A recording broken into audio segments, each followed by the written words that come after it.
This is the Visible Voices minicast. I'm your host, Dr. Resa E. Lewis. Today I'm in conversation with Jillian Johnsrud, author, mini retirement coach, and host of the Retire Often podcast. Jillian is the author of Retire Often, How Anyone Can Take Multiple Career Breaks to Unlock Adventure, Advance Their Career, and Find Financial Freedom.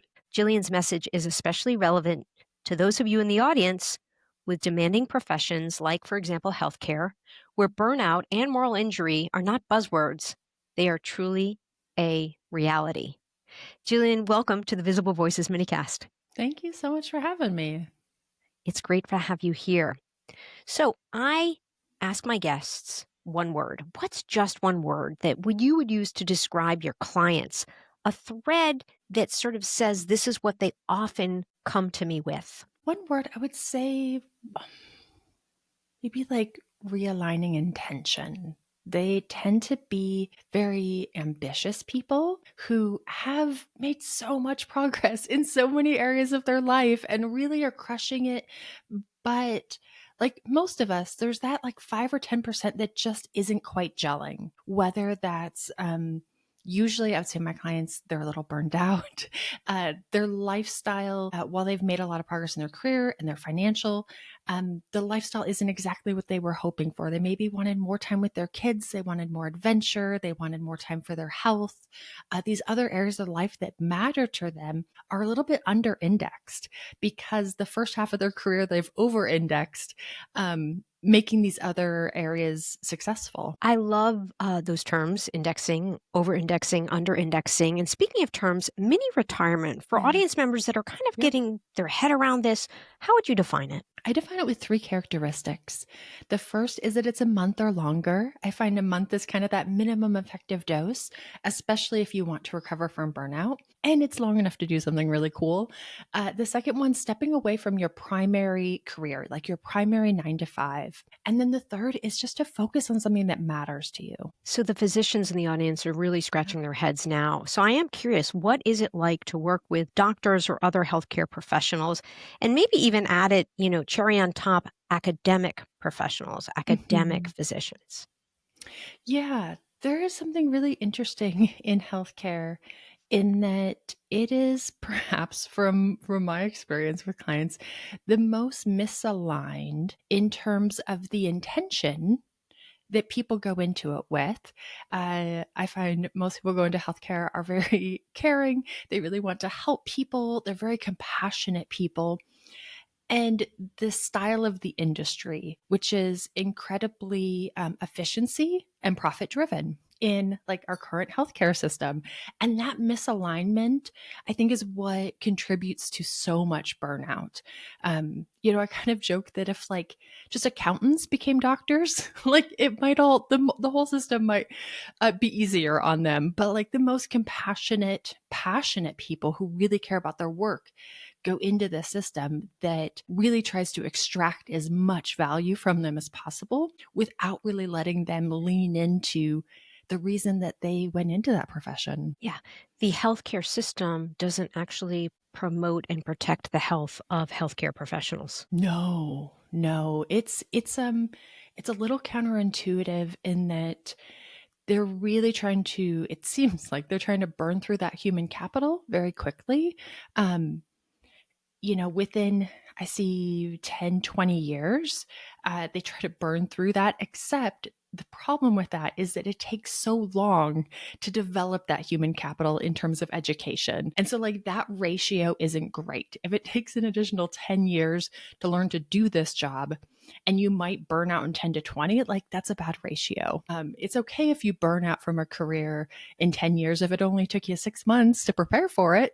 But this current ratio is not intuitive or useful. That highlight of numbers, I think, really speaks to a lot of us. It's sort of this return on investment, time in, money in versus time out, money out, based on how much is given away and how often doctors' health in particular is very, very compromised. So clients, how do they find you? How do they come to you? I think it's through a mix of, I've been writing online for about 10 years. So whether it's, I speak at a lot of conferences or events, do podcast interviews, I think people find me at the right moment.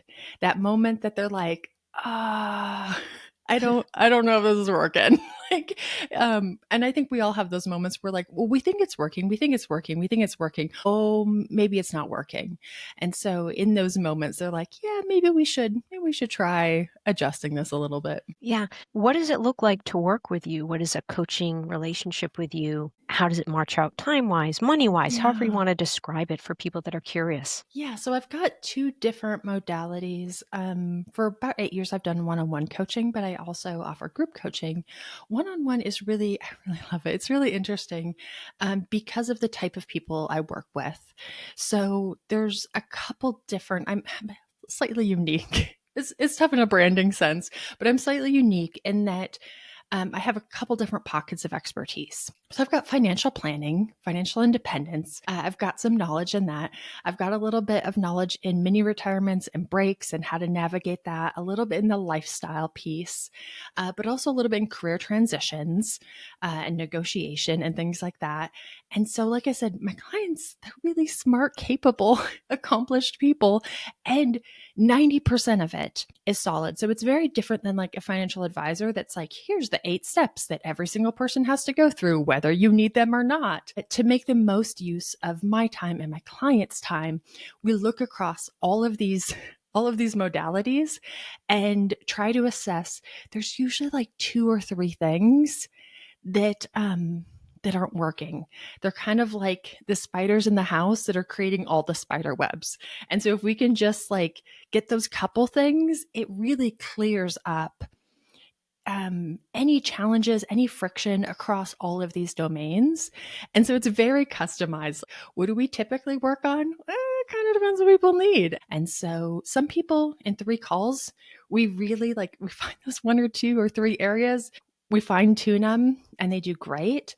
And some people I work with for years because they're people that are constantly going to the next level. They're constantly trying the new thing and growing in new areas. So that consistent support is helpful. Based on your doctor clients, is there one thing that you think could change in healthcare to make it so that you work your way out of a job and they don't need to work with you for mini retirements and coaching? Oh, yeah, that would be so lovely.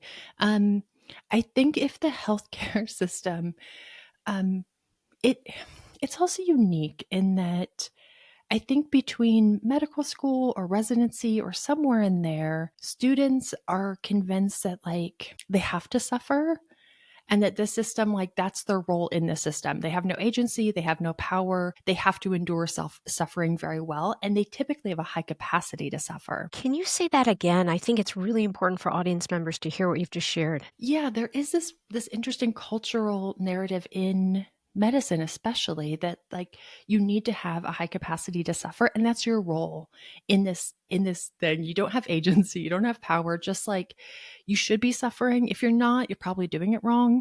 Um and that's really internalized. And so a lot of them, when I said, well, what if you took 6 months off? And they're like, well, I just can't, like, I can't take care of myself. And it really is a process of questioning those assumptions. What exactly is the challenge? What exactly is the fear? Because most of the doctors I work with, they're very much in demand. It's not like their computer programs where they're laying all of them off. They can find another job. But there's so much resistance to taking care of themselves because they were taught for years and years, like, no, you don't need sleep. You don't need food. You don't need rest. Like, just work 12 hours, like be a machine. And they kind of internalize that programming. Yeah, it's really powerful to hear that reflection of your experience for me as a physician and also for the audience members. How would you say you're different having written this book?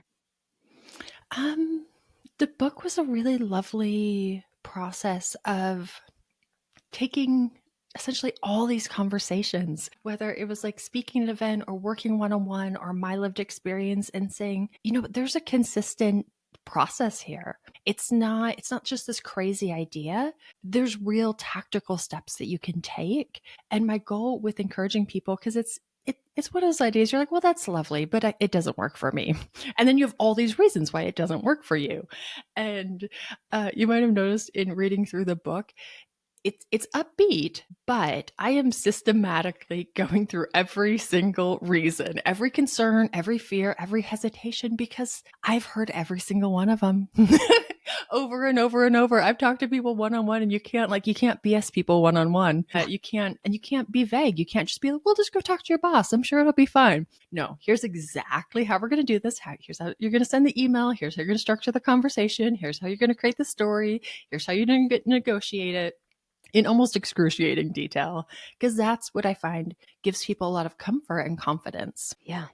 Jillian, I try to have an action or a behavior that audience members can learn when they complete the mini cast episode. So I'm wondering, can you right now teach us one action, one behavior, one practice that audience members can take away from our conversation vis-a-vis either considering mini retirement or if they're trying to align their purposes? Yeah.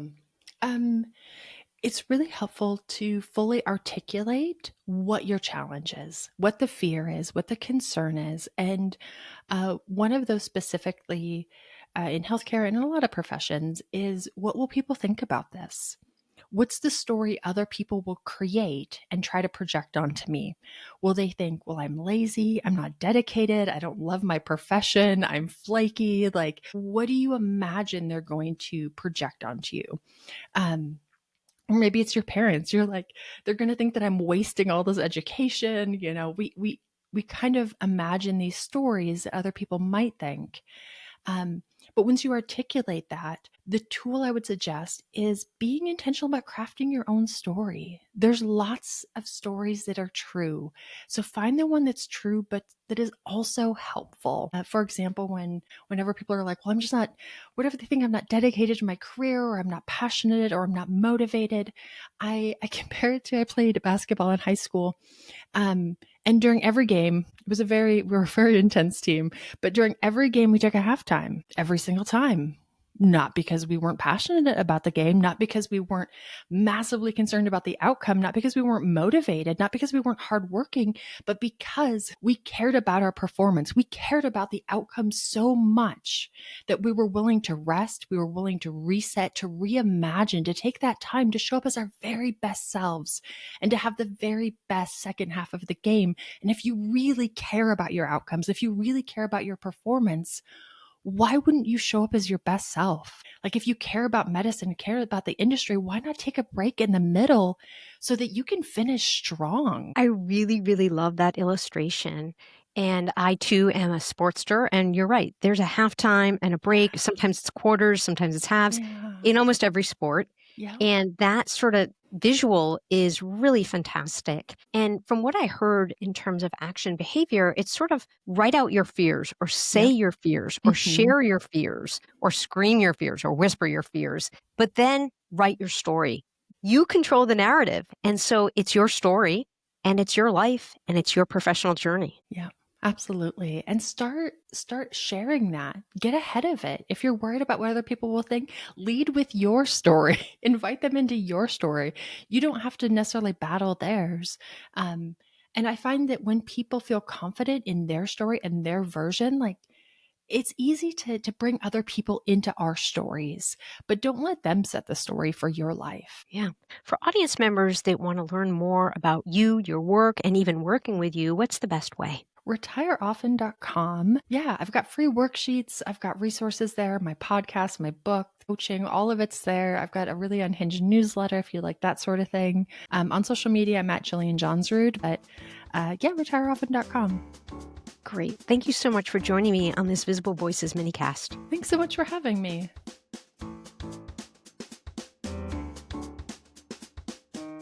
The Visible Voices podcast amplifies voices in the healthcare, equity, and current trend spaces. Our team includes Dr. Giuliano DePortu and me, Dr. Resa E. Lewis. Find me at Resa E. Lewis MD on social media or visit thevisiblevoicespodcast.com. Find us wherever you listen to podcasts and watch our episodes on YouTube. This podcast is for education and entertainment purposes only. The views and opinions expressed by our hosts and guests are their own and do not reflect the opinions of their institutions. Information shared here should never substitute for clinical judgment or for medical advice. Together, we're making healthcare more equitable, one visible voice at a time.